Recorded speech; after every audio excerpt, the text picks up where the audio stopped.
মুক্তিযোদ্ধা পরিবারের লোক কেউ জামাত করতে পারে না। মাননীয় সদস্যবৃন্দ, অর্ডার। বিরোধী দলের নেতা বলেছেন উনি মুক্তিযোদ্ধা পরিবারের লোক এবং উনি শহীদ পরিবারের লোক এবং উনি জামাত ইসলাম করেন। এটা ডাবল অপরাধ। মুক্তিযোদ্ধা পরিবারের লোক কেউ জামাত করতে পারে না। মাননীয় সদস্যবৃন্দ, অর্ডার। আপনারা শৃঙ্খলা রক্ষা করুন। মাননীয় সদস্যবৃন্দ, সংসদে শৃঙ্খলা রক্ষা করুন। মাননীয় সদস্য ফজলুর রহমান, আপনি শেষ করুন, কষ্ট পাইতেছেন, বক্তব্য শেষ করুন। আমি আবারও বলে রাখলাম, শহীদ পরিবারের লোক তো জামাত করতেই পারে না, আর জামাত করলে ডাবল অপরাধ করতেছে। দুই, তাহলে শিকার এক সেকেন্ড। মাননীয় সদস্য ফজলুর রহমান,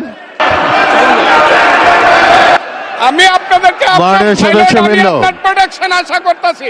মাননীয় সদস্যবৃন্দ বসুন, কিন্তু আমার গলা সংসদে শৃঙ্খলা রক্ষা করুন। আমি কিন্তু ওনাদেরকে খারাপ কিছু বলি নাই। বসেন। মাননীয় সদস্য ফজলুর রহমান, আপনি একটু অপেক্ষা করুন। আপনি বলতে থাকেন না। আমি Kazi Nazrul Islam, please sit down. আমি বলছি প্লিজ সিট ডাউন।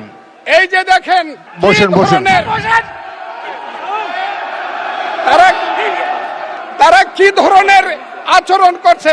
আচ্ছা, আজকে তাদেরকে মাননীয় সদস্যবৃন্দ, আমি মাননীয় সদস্যবৃন্দ, একটু মনোযোগ দিয়ে আমার কথাটি শোনার চেষ্টা করুন।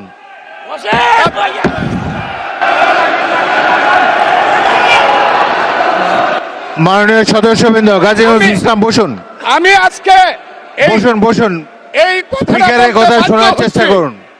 এই কথা মাননীয় সদস্যবৃন্দ, একটা কথা আপনারা মনোযোগ দিয়ে শুনেন।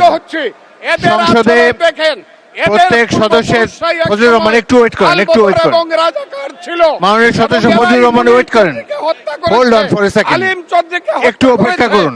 আমাদের নেতা জিয়াউর রহমানকে পাইলো এরা হত্যা করতো 16ই ডিসেম্বরের আগে। মাননীয়